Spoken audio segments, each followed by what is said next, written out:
Bonjour et bienvenue, voici notre tour d'horizon économique géopolitique, très géopolitique d'ailleurs aujourd'hui, énergétique et boursier. Nous sommes le lundi 9 septembre et pour comprendre comment tourne la planète finance, c'est sur l'incorruptible et nulle part ailleurs. La thématique du jour, ce sera nouveau risque d'escalade en Ukraine. Bon, quand on voit l'évolution des indices boursiers aujourd'hui, on n'a pas l'impression qu'on se préoccupe véritablement de la situation géopolitique en général et de l'intensification des affrontements sur la frontière russo-ukrainienne, côté russe, mais aussi côté ukrainien. Et oui, le CAC 40 en hausse aujourd'hui de 0,6 à 0,8%, alors que ce matin, on craignait le pire. Enfin, tôt ce matin, pour ceux qui ont regardé les futurs, et j'en fais partie, en effet, on craignait une chute de plus de 3% de Tokyo ce matin, et on a même eu plus de 3% de baisse en matinée.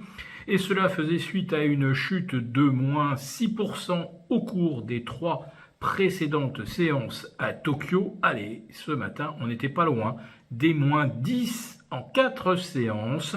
Les futurs américains décrochaient. On risquait d'enfoncer d'importants paliers de soutien sur le S&P, sur l'Eurostoxx et sur le Bitcoin. N'oublions pas le Bitcoin. Et puis, les pompiers sont arrivés à Tokyo et l'indice Nikkei de moins 3,5 en a terminé à moins 0,5. Ouf, on respire. Et on a tout de suite d'ailleurs beaucoup mieux respiré à Paris puisque le CAC 40 a rouvert quasiment inchangé. Rapidement a pris jusqu'à 1% et semble vouloir maintenir ses gains. Bon, alors on va pas dire que ça se fait avec un rush des acheteurs, puisqu'on est à 900 millions échangés au bout de 7 heures de cotation. Bon, mais bon, le pire a été évité et on ne peut que s'en féliciter.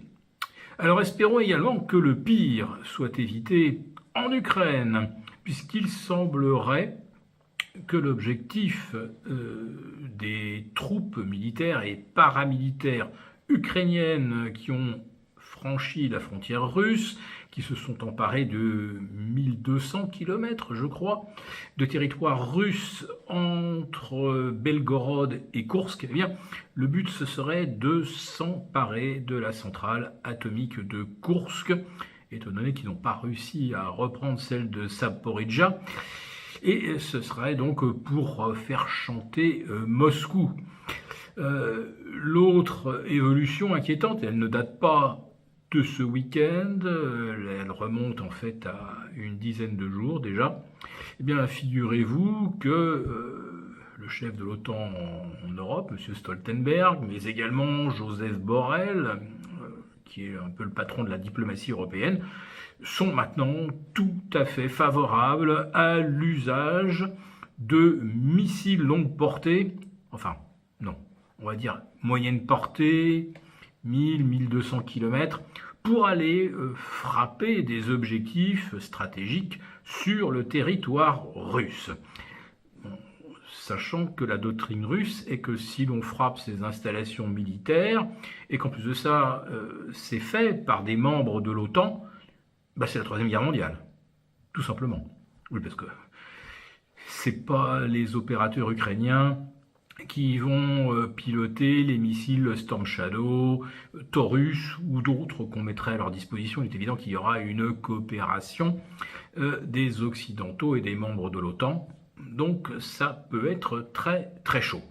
Alors là aussi, on va essayer de se rassurer en disant que tout ça, finalement, ce n'est que du bluff, que c'est destiné, bien sûr, à essayer d'avoir les positions et la menace potentielle la plus forte pour amener Vladimir Poutine à négocier avant l'automne, parce que les militaires sont à peu près d'accord, enfin les stratèges militaires occidentaux sont à peu près d'accord que les troupes ukrainiennes ne tiendront pas cet automne face à une nouvelle offensive russe, parce que si les troupes ukrainiennes ont bien réussi à pénétrer en Russie, c'est au prix de pertes gigantesques, tandis que en dégarnissant leur front est, les troupes ukrainiennes ne parviennent pas à contenir l'avancée des troupes russes. Mais bon, c'est vrai que c'est quand même un atout, une mise en échec que cette incursion vers Koursk et la menace d'aller frapper, pourquoi pas, la banlieue de Moscou ou des bases aériennes situées au sud du pays.